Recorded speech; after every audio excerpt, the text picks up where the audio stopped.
नमस्कार विद्यार्थियों, Vivekananda education group की ऑनलाइन क्लासेज में आपका हार्दिक अभिनंदन। हिंदी विषय में हमने कल चर्चा की थी वर्ण विचार। विद्यार्थियों, हमने कल वर्ण के बारे में समझा कि वर्ण क्या है, वर्ण के भेद समझे। वर्ण के दो भेद होते हैं, एक स्वर और दूसरा व्यंजन। इसके बाद हमने स्वर की परिभाषा को समझा। आपको याद होगा स्वर की परिभाषा क्या थी। जिन ध्वनियों का उच्चारण स्वतंत्र रूप से होता है उन्हें स्वर कहते हैं। हमने ऐसा भी अध्ययन किया था, या हम यह भी कह सकते हैं कि जिन वर्णों का उच्चारण निर्बाध रूप से होता है वो वर्ण स्वर कहलाते हैं। विद्यार्थी, जब हमारे मुख से ध्वनि का उच्चारण होता है तो हमारे मुख के अंग हैं, जैसे कंठ, तालु, मूर्धा, दंत, ओष्ठ और नासिका। तो अपने मुख से जो ध्वनि बाहर निकलती है, तो ये जो भी मैंने अंगों के नाम बताए, इन अंगों से अगर टकराती हैं तो वो वर्ण स्वर की श्रेणी में नहीं आते हैं। जिनका उच्चारण बिना किसी अंग से टकराए सीधा हम उच्चारण कर लेते हैं वो वर्ण स्वर कहलाते हैं। इसके बाद में विद्यार्थियों हमने पढ़ा था कि स्वर कितने होते हैं। हिंदी में 11 स्वर होते हैं, ये हमने कल पढ़ा था। ए, आ, इ, ई, उ, री, ए, ऐ, ओ, औ। ये हिंदी में कुल 11 स्वर होते हैं। तो इन 11 स्वरों में ओ और औ, इन 11 स्वरों के अलावा एक आगत स्वर भी होता है। वैसे इस आगत स्वर को हिंदी में मान्यता तो नहीं मिली हुई है, लेकिन विद्यार्थियों, जैसा कि हम जानते हैं, अपनी हिंदी भाषा जिसकी जननी संस्कृत भाषा कहलाती है, संस्कृत भाषा के शब्द जिनको हमने हिंदी में प्रयुक्त किया, कुछ शब्द ऐसे थे जो संस्कृत में थे, वैसे के वैसे हिंदी में प्रयुक्त कर लिए। कुछ ऐसे थे जिन्हें थोड़ा रूप परिवर्तित करके हमने हिंदी में प्रयुक्त कर लिए। इसके अलावा हमने विदेशों से जो भी आया, चाहे आक्रमण करने के लिए आया हो, चाहे अतिथि के रूप में आया हो, हमने उनको भी स्वीकार किया है। हम अपने इतिहास में ये सारी चीज़ें पढ़ते आए हैं। तो विद्यार्थियों, जैसा कि हम प्राय देखते हैं कि हमारी हिंदी भाषा में बहुत से ऐसे शब्द हैं जो विदेशी भाषाओं से लिए गए हैं। अरबी, फारसी, तुर्की, चीनी, डच, अंग्रेजी, पुर्तगाली। तो उनमें भी अपने एक विदेशी शब्द जिनके अधिक प्रयोग होने के कारण उनमें से एक स्वर की उत्पत्ति मानी है, ओ स्वर की। जैसे डॉक्टर, ऑफिस, तो ये विदेशी भाषा के शब्द हैं, और इन शब्दों के साथ जो मात्रा का प्रयोग करते हैं ये आगत स्वर की श्रेणी में आता है। विद्यार्थियों, अब हम आगे अध्ययन करते हैं स्वरों के भेद। मात्रा काल। स्वरों की मात्रा के आधार पर, या दूसरा अगर नाम लें तो है उच्चारण अवधि। चाहे मात्राएं ले लो चाहे उच्चारण नाम दे दो, दोनों एक ही चीज है। इसके आधार पर जो स्वर के भेद हैं वो दो प्रकार के माने गए, ह्रस्व स्वर और दीर्घ स्वर। विद्यार्थियों, ह्रस्व स्वर जिसे लघु स्वर भी कहा गया है, लघु अर्थात छोटा। तो जिन स्वरों के उच्चारण में कम समय लगता है, अर्थात हम ऐसा भी कह सकते हैं कि जिन स्वरों के उच्चारण में हमारे मुख से जो ध्वनि निकलती है या जो समय लगता है वो कम समय लगता है या कम ध्वनि निकलती है, ऐसे स्वर हैं वो ह्रस्व स्वर कहलाते हैं।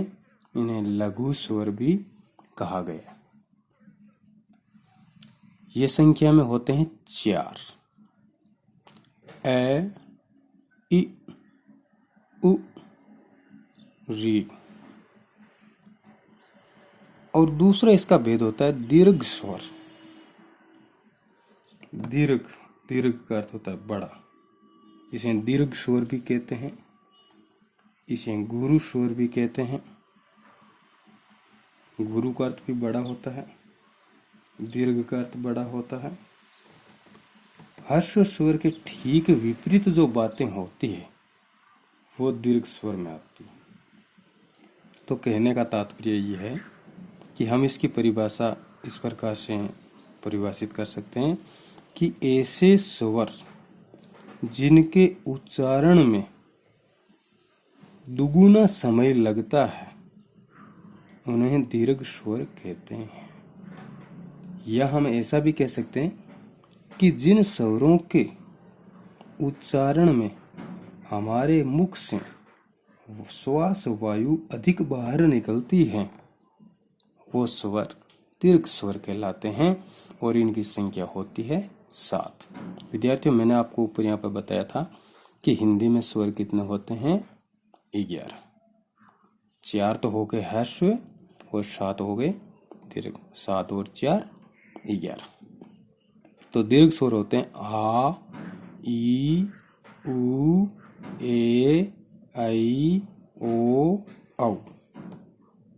इस तरह से 7 और 4 मिलाकर के कुल 11 स्वर हिंदी में हो गए। इसके अलावा हम प्राय ये देखते हैं कि इस री को लेकर के, वैसे री को पहले हिंदी के स्वर में शामिल नहीं किया गया था, क्योंकि री है वो तत्सम ध्वनि। हम आगे अध्ययन करेंगे विस्तृत तत्सम और तद्भव शब्दों के बारे में। तत्सम शब्द क्या होते हैं, तद्भव क्या होते हैं, मैं थोड़ा परिचय करवा देता हूँ आपको अभी। कि संस्कृत भाषा के वे शब्द या संस्कृत भाषा के वे वर्ण जो संस्कृत में जैसे थे वैसे ही वैसे हिंदी में प्रयुक्त कर लिए गए।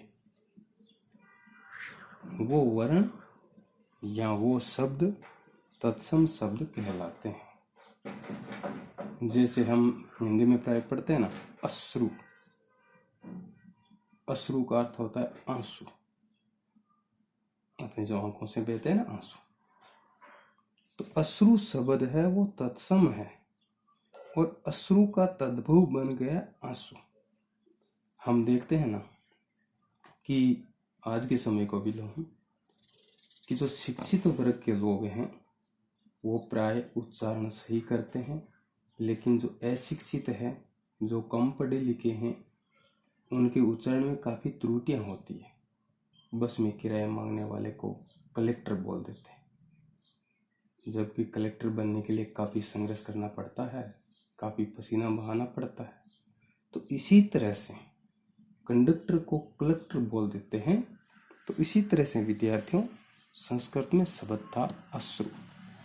अब अश्रु शब्द एक शिक्षित वर्ग के लिए तो उसका उच्चारण करना कोई विशेष कठिन नहीं था, लेकिन जो कम पढ़े लिखे थे या जो अशिक्षित थे उन्होंने अश्रु शब्द के उच्चारण में त्रुटियां की। त्रुटियां करते करते उनसे उच्चारण जो हुआ लास्ट में वो हुआ आंसू। उन्होंने बोल दिया भाई अश्रु नाम हमसे नहीं बोला जाएगा, हम तो आंसू ही बोलेंगे। तो इसी तरह से अश्रु की जगह आंसू नाम प्रयुक्त होने लगा और वो आंसू शब्द बन गया तद्भव। तो इस तरह से संस्कृत के वे शब्द जिनके रूप में कुछ परिवर्तित तो होकर के वो हिंदी भाषा में प्रयुक्त हो गए, वो बन गए तद्भव शब्द। तो विद्यार्थियों हम चलते हैं वर्ण विचार पे वापस। मैं आपको बता दूं कि ये जो री है वो वैसे तो संस्कृत का स्वर है क्योंकि ये तत्सम ध्वनि है, लेकिन हिंदी भाषा में इसकी अनिवार्य सत्ता होने के कारण इसे हिंदी स्वर में भी शामिल कर लिया गया है। इसी तरह से हमने बताया आगत स्वर ओ ध्वनि केवल अंग्रेजी शब्दों में आती है और इसका उच्चारण ये प्राय कंपटीशन परीक्षाएं होती है ना, प्रतियोगिता परीक्षाएं किसी गवर्नमेंट नौकरी के लिए वगैरह, उनमें ऐसे प्रश्न पूछे जाते हैं। आपको भी मैं ज्ञान करवा दूं कि अपने हिंदी में ये जो आ होता है, आ और ओ के बीच में इस आगत स्वर का स्थान माना गया है। ये प्राय प्रतियोगिता परीक्षा में पूछा जाता है कि आगत स्वर ओ का स्थान किन के मध्य होता है। तो इस आगत स्वर ओ का स्थान आ और इस ओ के बीच में माना गया है और इसका जब हम उच्चारण करते हैं तो अपनी ध्वनि है वो कंठ से निकलती है, इसलिए कंठोष्ठीय वर्ण है। यह हम ऐसा भी कह सकते हैं यह कंठोष्ठीय ध्वनि है। इसके अलावा हम आगे बढ़ते हैं विद्यार्थियों। अनुनासिक स्वर। अनुनासिक स्वर क्या होता है, ध्यान से सुनते रहना। स्वर के उच्चारण में वायु यदि मुख के साथ साथ नाक से निकल जाए तो उसे अनुनासिक स्वर कहते हैं। हम जब स्वरों का उच्चारण करते हैं तो क्या होता है, अपने मुख से जो श्वास वायु निकलती है ना उस वर्ण के अनुरूप, तो वायु अपने मुख से तो निकल रही है लेकिन मुख के साथ साथ वो नाक से भी निकलती है। ऐसे स्वर अनुनासिक स्वर कहलाते हैं। जैसे हम कहते हैं ए आ इ, इस तरह से अनुनासिक स्वर का उच्चारण किया जाता है। विद्यार्थियों आपको बता दूं अनुनासिक का जो प्रतीक चिन्ह है वो हम इस तरह से लगाते हैं, चंद्रमा बना करके उसमें बिंदी लगाते हैं, इसे हम चंद्र बिंदु भी कहते हैं। लेकिन एक बात का विशेष ध्यान रखें कि कोई सा भी वर्ण जिसके शिरोरेखा पर अगर किसी मात्रा का प्रयोग होता है उसमें कभी भी चंद्र बिंदु का प्रयोग न हो करके केवल अनुस्वार का प्रयोग होता है। जैसे मैंने उदाहरण दिया, आप इसमें देखो आपको क्या अंतर दिखाई दे रहा है। इस ए के ऊपर कोई शिरोरेखा या कोई शिरो मात्रा नहीं है ना, तो इसके ऊपर चंद्र बिंदु लग गया। आ के ऊपर कोई शिरोरेखा या शिरो मात्रा नहीं है, इसके ऊपर चंद्र बिंदु लगा है, इसे हम छोटा ही बोलते हैं एक तरह से। इसके ऊपर भी कोई मात्रा नहीं है इसलिए इसके ऊपर भी चंद्र बिंदु लगा है। लेकिन जिसे हम बड़ा ई बोलते हैं, जिसके उच्चारण में लंबा समय लगता है, दुगुना समय लगता है, ई, इसमें ऊपर शिरोरेखा का प्रयोग होने के कारण, शिरो मात्रा का प्रयोग होने के कारण इसमें मैंने यहाँ पर चंद्र बिंदु ने लगा करके केवल अनुस्वार लगाया है। समझ में आ गई ना। अब आप अपने से ध्यान रखना, जैसे हम अगर इस स्वर को लेते हैं तो इसके ऊपर क्या लगेगा, अनुस्वार लगेगा या चंद्र बिंदु, बताएं।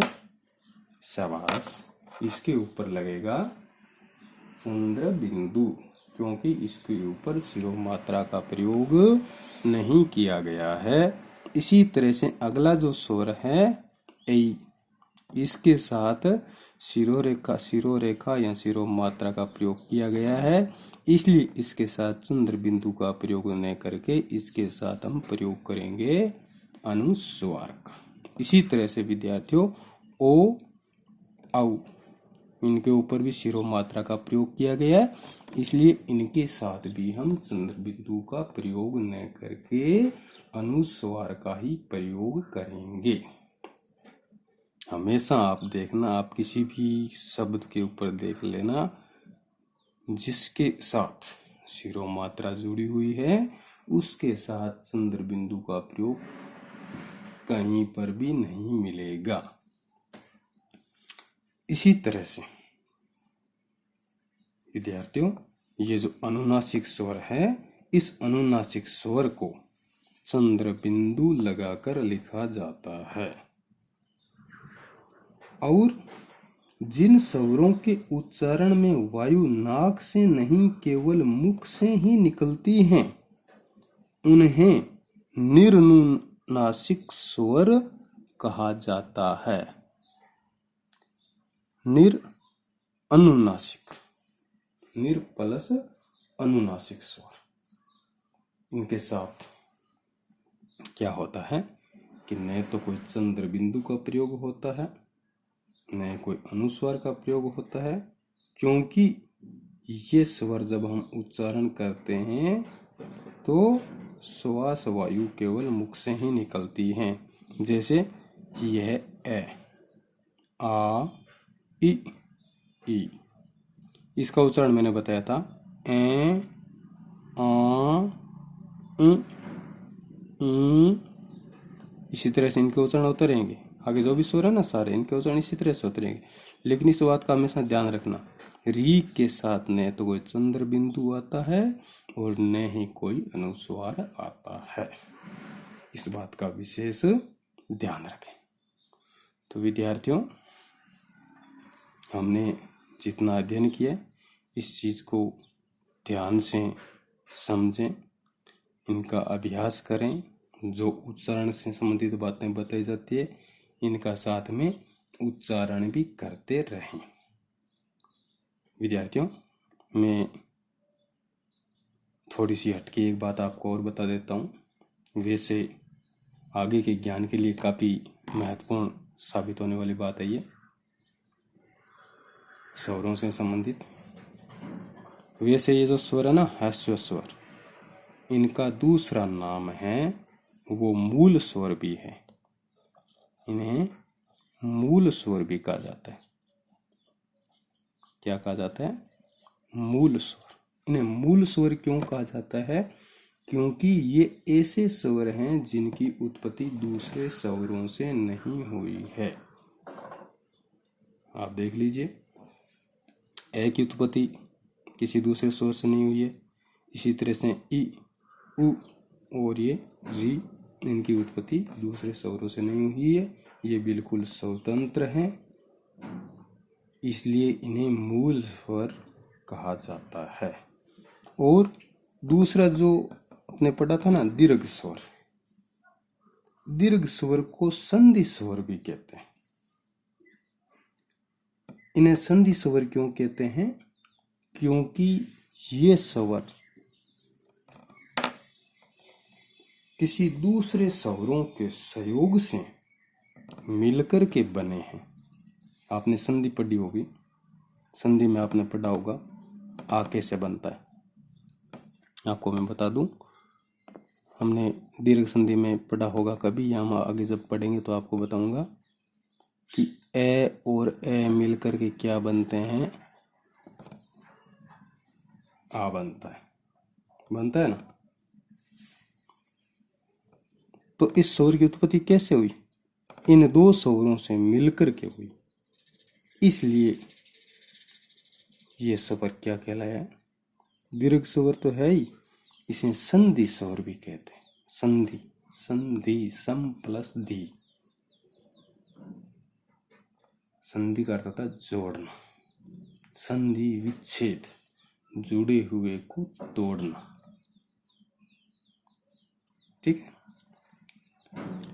तो संधि के संयोग से इस स्वर की उत्पत्ति हुई है, इसलिए इन्हें संधि स्वर भी कहा जाता है। जो दीर्घ स्वर है इन्हें संधि स्वर भी कहा जाता है। इसी तरह से विद्यार्थियों, आप ये देखो, ये जो ई है ये कैसे बनता है। दोनों ही ह्रस्व ई मिल करके, जिस तरह से ए प्लस ए मिल करके आ बना ना, इसी तरह से ई प्लस ई मिल करके ये दीर्घ ई बना। इसमें भी संधि का नियम लागू हो गया, इसलिए ये भी कौन सा स्वर कहलाएगा, संधि स्वर कहलाएगा। इसी तरह से ऊ, इसी तरह से ए को लेते हैं। इस ए की उत्पत्ति कैसे होती है। गुण संधि में हमने पढ़ा है कि जब ए के सामने जब ई आता है, ए और ई मिलकर के परस्पर ए बन जाते हैं। ए और ई मिलकर के ए बन जाते हैं। तो दो स्वर मिलकर के क्या बना, एक नया तीसरा स्वर बन गया ना। इनमें भी संधि का भाव बना, इसलिए ये भी हो गया संधि स्वर। तो विद्यार्थियों, संधि स्वर 7 हो गए और मूल स्वर 4 हो गए। ह्रस्व स्वर का दूसरा नया नाम है वो है मूल स्वर, और दीर्घ स्वर का दूसरा जो नया नाम है वो है संधि स्वर। उत्पत्ति के आधार पर जब स्वरों के भेद का हम अध्ययन करते हैं तो ये बातें हमें पढ़ने को मिलेगी। इसी तरह से विद्यार्थियों, इनके सहजातीय, विजातीय भेद भी होते हैं। ये सारी चीज़ें आगे प्रतियोगिता परीक्षाओं में हमें पढ़ने को मिलेगी, उस समय हमारे लिए बहुत ही महत्वपूर्ण उपयोगी साबित होगी। विद्यार्थियों नमस्कार। आज का अध्ययन इतना ही। जितना कुछ आज के वीडियो में अपलोड किया गया है वो सारा 2 या 3 बार रिपीट करके ज़रूर अध्ययन करें, और इनसे संबंधित जो भी आपको होमवर्क का कार्य दिया जाता है नियमित रूप से उस होमवर्क को अपनी समझ के आधार पर करते रहें। धन्यवाद।